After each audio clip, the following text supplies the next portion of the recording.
action, I'm talking. I got that water on me like a faucet. I wear the trap till it's exhausted. These Gucci shoes, watch how you walking. Get fresh, getting dressed in the car. Hey, what's up, man? This is Jump Around Podcast. We jump from here, there to a little bit of everywhere. And today, we got a good old special guest, man. Go ahead and introduce yourself, big dog. I'm the judge of South Carolina. I reside in South Carolina, Columbia to be exact. But I judge everything. I'm judging social media. If you don't know me, get to know me. Yes, sir. The biggest judge. For sure. How you doing, man? Hey, man, we good, man. Same shit, different. So, man, how you feeling? Man, just judging, man. See, you got me in my role today. Hey, we had to pull the biggest judge out for the biggest podcast, right? Yeah, for sure. Hey, man, before we actually get started, though, do me a favor, y'all. Y'all like, comment, and subscribe. Because, you know, a lot of y'all be watching but not subscribing. Hit that bell as well. And shout out to the Who's That podcast for hosting this luxurious interview today here. I mean, appreciate you coming through, Judge. Now, thanks for having me, man. And make sure y'all share this, too. Yes, sir. Hey, for sure. Now, you say you reside in South Carolina. You a native here, like born and raised? Born and raised. Moved a couple of times, but found my way back. I always come back home. Like I say, always where your heart is, huh? All right. So what parts you ventured out to? I've lived in Tampa. I've stayed in Ohio, and I've stayed in country as Augusta. All right. So which out of them, which one was your favorite? Tampa. Yeah. Florida. Yeah. Sunshine State. All right. What about it was your favorite though? It's the diversity. It's Cubans, it's Dominicans, it's whites, it's blacks, it's Chinese, it's Mexico, all that. Okay. That's what's up. You ain't never think about like buying a house out there? Ooh, you gotta have that house money. I feel that. Hey, you want some free game real quick though? Yeah. Check me out.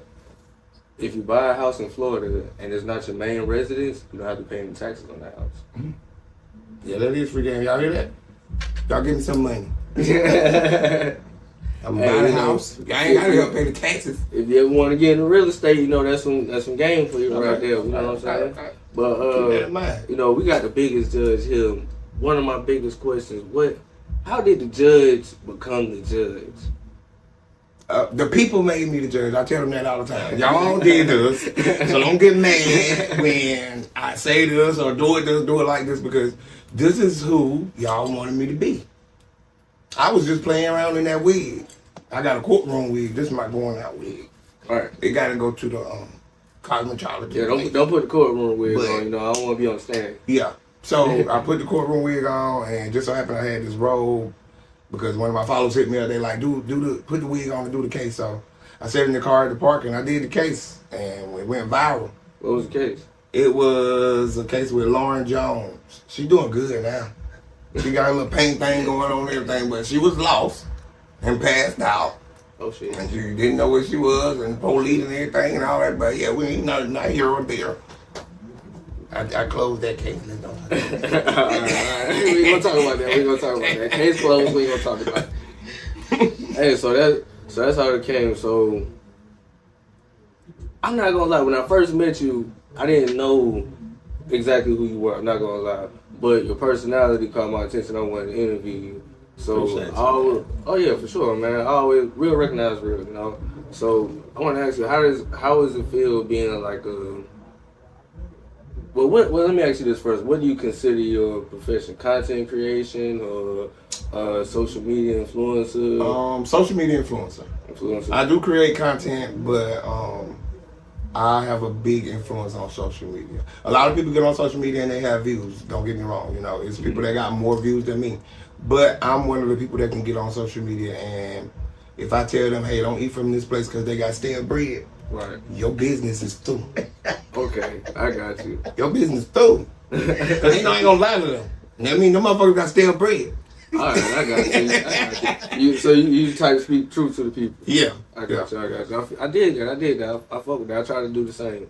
So, what's the feeling like of being like a viral person, going viral? What's that feeling like for somebody that hasn't? Amazing. It comes with a couple of feelings. It's amazing. It's overwhelming at times. But overall, It's what I was born to do. I know I was born to do this. I've been in the forefront all my life. Even when I was little, I was in weddings, church and the choir leading the song on the praise team, even in school, president of student council. I was in 5th grade and I put together a choir and we performed at the talent show at my elementary school. So I've always been in a leader / authoritative position. So it's kind of like the judge is a fitting role. Yeah. So but now it's worldwide. So it's like somebody can write me from Tennessee. I'm like, Judge, we need you to help us do this. This is happening. They told us that you the best person to reach out to. So yeah, it's like, man. So you really have people reach out to you and like do like a civil case basically. Oh yeah. Really? That's great for real. Oh yeah. My courtroom, which is my platform, we get some shit moving before the police will. Damn. If somebody write me, and especially if it's on some weird shit or some foul shit or something like that, right? And I reach out to them because I always reach out to the people, and I reach out to them, they're gonna try to fix it. I'm waiting on somebody to give somebody some money back right now so I can take the status down. Get them people their money back. Quit scamming people. So how does that process work? It's like, cause I've heard. Well, I'm not gonna say I heard. I know of like a guy that does interviews and stuff. His name Big Homie CC. He does like retrievals and stuff for people. And it sounds like you do somewhat of the same field. Like you have to help people and help them solve the civil cases without getting the law involved, right? Is it something of that lane, or is like? No, sometimes the law get involved. The law sometimes the law get involved. I work with the police and everything, but I don't work with them. As far as I ain't no snitch. Snitches stitches. You work with them to help. Snitches get stitches. I'm letting you know that. In ditches. We don't promote snitching, y'all. We don't do that. We don't promote snitching. But it's been cases where it's been hit and run cases or car thefts or something like that, and the police they'll reach out to me and say like one investigator told me he said they said you were the best thing closer to the streets. He said, so we need you to help us. And I'm like, all right, now I don't work for y'all. Right. I'm a street judge. Right. I done did time and everything. I don't work for y'all niggas, but yeah, I'm for right is right. No, I feel that. I'm not gonna lie. You know what I'm saying? Even with the title of street judge, at the same time, when it comes to just simple, like you said, right is right. We have to get out the mindset of the streets, right? Right. And I ain't gonna lie, I didn't know you did that. I applaud you for that, bro. That's major. Appreciate you know what I'm saying? That's major for real. That we help people like that. It could be my uncle. It could be your uncle. It could be my cousin that get hit and left in the street. Like, that's wrong. Even if it was an accident or he was drunk driving or whatever, just stop. Right. Cause you leaving people like that, man, that's some weird shit. Nah, it is. So how does that process work for somebody that wants to contact you to handle a case with it? Either they usually hit me up in my inbox. Some people do have my direct line, or they'll get one of their people that know me, that follow me, to reach out to me or something like that, and I'll get in contact with them. I used to have a whole team, but I disperse with them. I got rid of them. Right, I got you. Sometimes it's best to do things by yourself. I feel that. You know how they say, you want something done right, you gotta do it yourself. Right. But is there like a screening process for the case, or how does that go? Or is there like a? I do my investigation. Yeah. You can call me and tell me that your husband is cheating, and if it's first of all, if it's not on Facebook, I'm not talking about it. Right. It has to be already out because I don't put out rumors. I don't start shit. It has to be concrete. It has to be. Not even facts. It could be facts. You could tell me that your husband is cheating. Or you can tell me that your husband is gay or whatever like that. And you can send me receipts. But I'm going to ask you, is it on Facebook? Is it on social media somewhere?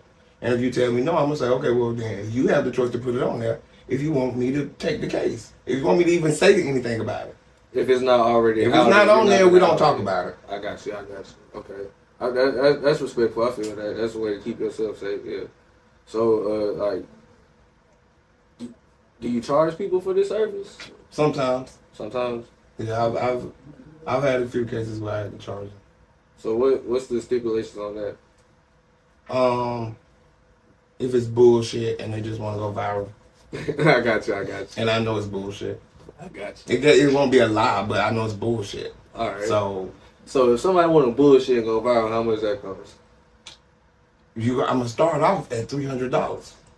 You could be you $300. You want millions of people to view. I got 4.3 million viewers. I feel like that's a little low. That's a little low, but hey, you might want to go up on that. Cause I ain't even been viral. You know what I'm saying?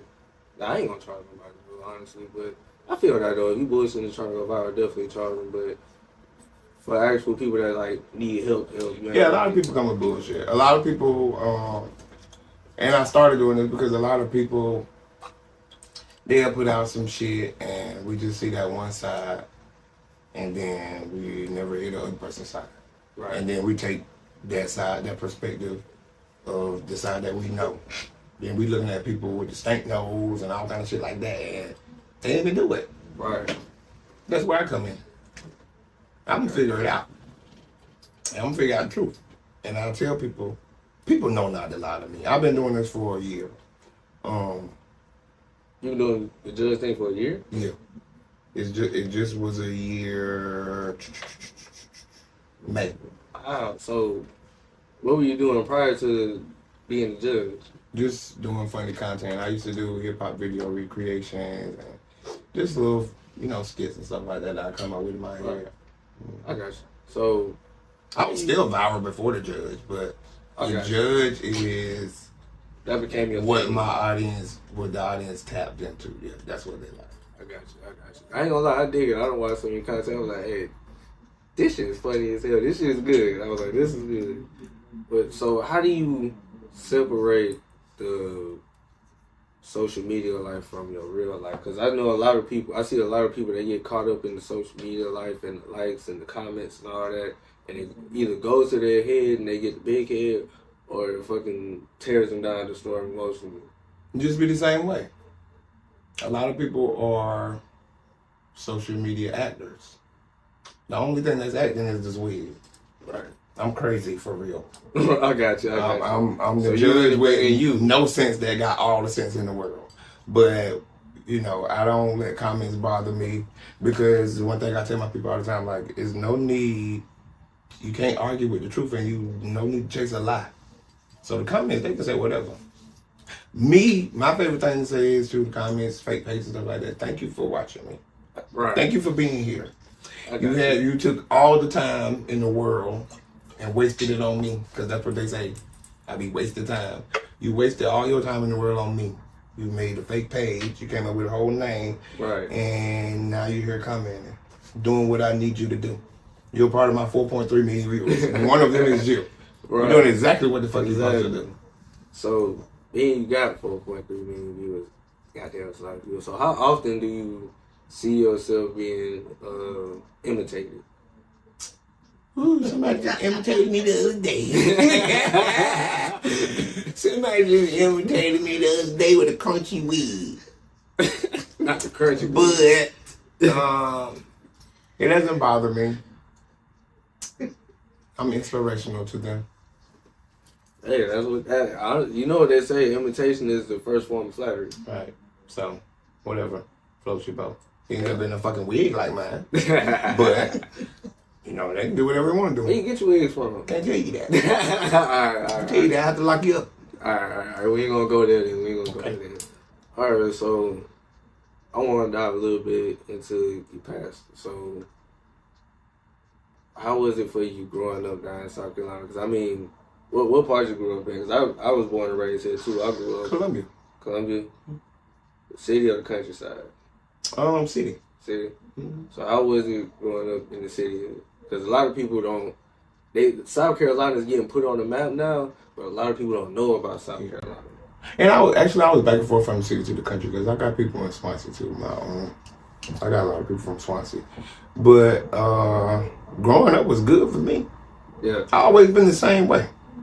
Ever since I was little, when I could talk and march, I always marched to beat my own drum. That's just how I am, and I've never changed. That's why when my friends that were in elementary school with me and stuff like that, they see me now, they like, you still the same kid. Yeah. They like, you still the same kid, because to them, I'm Kerry, you know what I'm saying? They just getting used to me being the judge. But I just stay the same, man. You gotta stay real. You gotta stay true to yourself. If you're not true to yourself, you can't be true and real to nobody else. Nah, that's facts. That's one thing I appreciate everybody. Always be yourself, because, I mean, hell, I went through that point myself where I was trying to be something I wasn't, and that shit wasn't going good. But nah, it's true, man. You gotta be yourself. So you grew up in the city. What part of the city? Northeast side. I was in the gardens every day because that's where my grandma stayed at. Yeah. So I always tell people I'm from the gardens because it felt like we stayed there because we was there every day. You know, everybody go to grandma's house every day. So, and my granddad used to pick us up from school. So, you know, we was always at grandma and granddad's house during the weekday. And then even on the weekend, and you know, that's just how it was. But it was rough out there. Definitely. Like, I know about out there, but can you give the viewers a quick description of what the garden's like? Because I know, but if your ass wasn't from GGP, you don't come to GGP. If you wasn't no blood, don't bring your ass to GGP. If you was white, don't bring your ass to GGP. And I'm not racist, but I'm just letting y'all know what the fuck went on. I'm just letting y'all know what went on. Okay, it was that GGP was a community where if you wasn't known or you ain't knew somebody, you wasn't over there. And don't get me wrong, there's other places like that in South Carolina, Columbia, you know what I'm saying, 48 and all that. But yeah, just like you heard what he said, I know about GGP. You knew about GGP, Gonzalo Garden Project. You knew about that. Know about it. You knew about that. Everybody knew. Trust me, everybody knew. That's a rough place to grow up. So woo. Gotta know how to fight out there. Yeah. Hear what he say, right? Like, just know. Gotta know how to fight out there. Rough going. Now, one thing that really caught my attention, because we talked off camera the first time I met you when I was interviewing y'all. Shout out to him as well.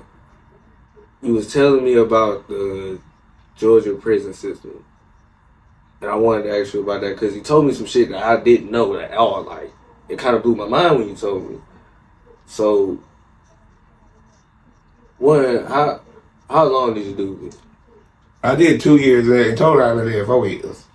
But it was at 2 different times. In the same state? Yeah. All right, cool. Well, not cool, goddamn. It's cool. Hey, you learned your lesson. As long as you learned your lesson, that makes it cool. I'm a gangster under this wig. I'm about to say, if they couldn't tell that by the description, I don't know what's wrong with it. Anyway, going forward. So, you was telling me that the Georgia prison system was like farms or something like that. There's all kind of shit out there. So, give me, first of all, what was like your first day in prison? Like, what was like going through your head? Like, what was that experience like? Ooh, the first day I got there, the only thing that I could think of was, let me get back home without killing somebody. Because I'm 2 hours away from home. So, I'm in Georgia, so I'm like, man, I don't want to have to hurt one of these niggas. I don't want nobody to hurt me. For sure. I'm like, but nigga, I'm going to do what I got to do. You gonna survive. Yeah. But nah, it was actually straight though. Yeah. I ain't going back, but it was not unless I have to. But it was straight though. You know, I got in there. I found my little way. I rode it. The same way I am out here. I was back there. I got along with everybody.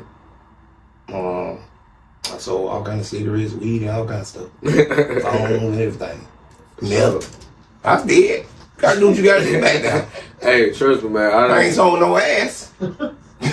So, hey, at least you ain't do that. At least you ain't do that, man. Because I done heard some stories. I've heard some stories. And they wasn't good. I ain't gonna lie. So, what's a brief description of the Georgia prison system? Because I done heard slavery. Damn. All right, well, I was about to say that wasn't Cause I done heard stories of like, I had on my podcast previously some guys that been like in South Carolina prison system, and they described it basically as like a war zone. South Carolina is just on the floor.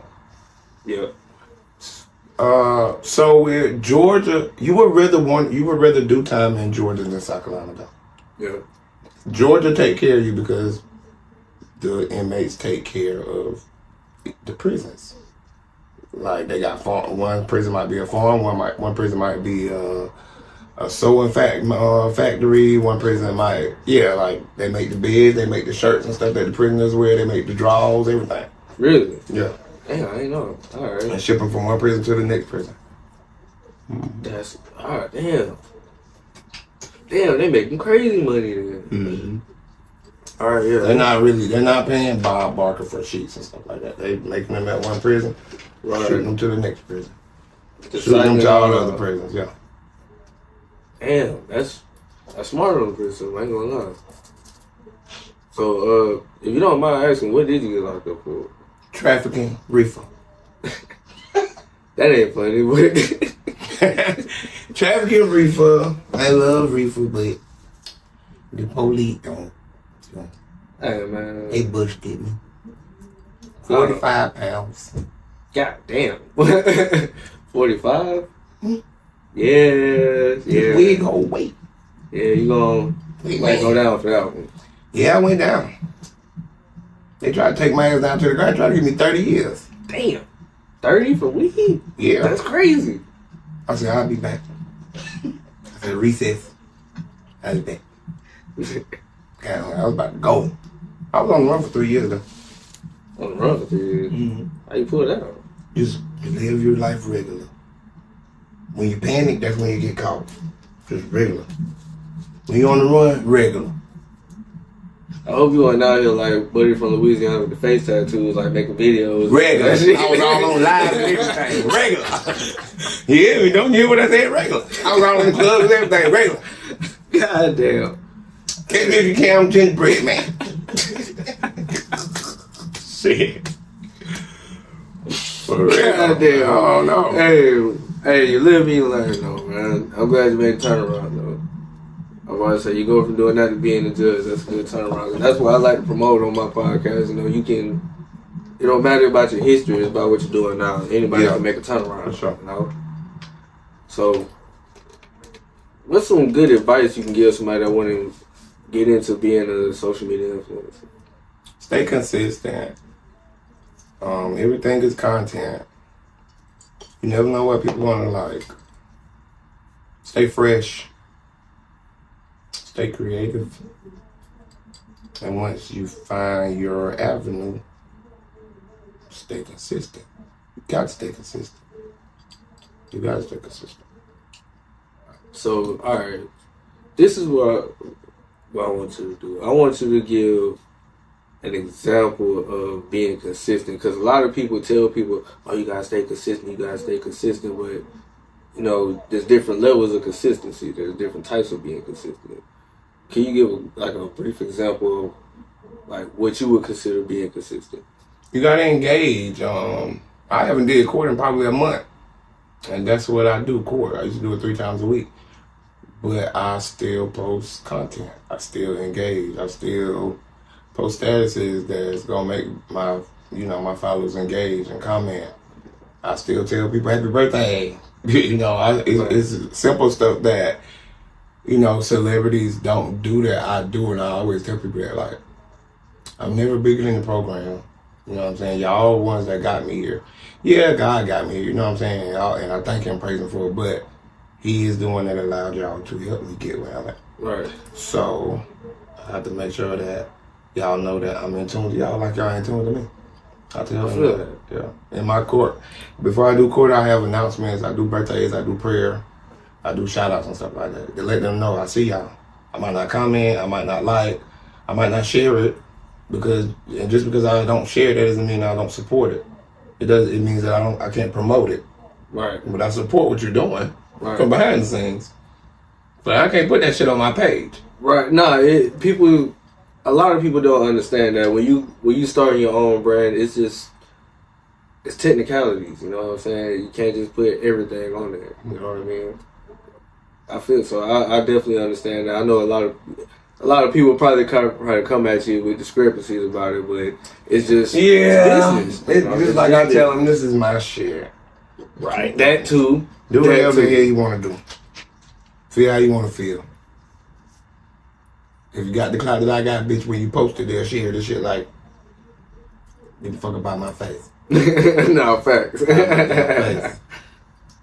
Alright, so I seen you on the 20v1 with Lil Woody. Yeah. What was that experience like? Cause you know them shits go viral. Woody is funny. Woody, that's my homeboy. Woody funny as fuck. Yeah. He crazy. He slow as a motherfucker. But Woody funny though. He a good person. That's my boy. Yeah. He seemed like a good dude off the camera. I ain't gonna lie. Yeah, he the same way, bro. Yeah. He is. So how'd you land that gig? I was doing the judging on social media, and Beard White reached out to me. Yeah. At 2 o'clock in the morning one morning. Damn. And he was like, I was gonna host it, but I can't bring with you to South Carolina and don't have the judge host it. So For sure. that's how that came about. For sure. Hey, that's big shit right there. I mean, hey, right there, that show you biggest thing in the city right now. Yeah, and that was just maybe like 3 months after I started judging. Really? Mm-hmm. So you have quick success with it. So yeah, what's your plans moving forward? Acting. I'm gonna be on the radio every Sunday, starting tomorrow. I want 3.9, 93.9. Shout out to Cadillac. Shout out to Puff. Shout out to Larry Lamar. And you know, I'm just living life, man. I feel that. Wherever it take me, wherever this wig take me, that's where I'm going. Man, I ain't gonna lie. You might need to start a TV show or something. Like a little. Hey, I tell people, I tell my followers all the time, it's gonna come. It's gonna come. When the right time. I ain't gonna hold you much. Look into Twitch streaming. Somebody told me about Twitch. Man, look into it, because you can do shit on there, man, and it'll go crazy. Somebody told me about the Twitch thing, yeah. Man, we'll talk more about that off camera, because I don't want to, you know, if I'm gonna give you game, I'm gonna give you the game. Which, I mean, honestly, I don't even know if I can give you game. You already successful, you know what I'm saying? But knowledge is knowledge.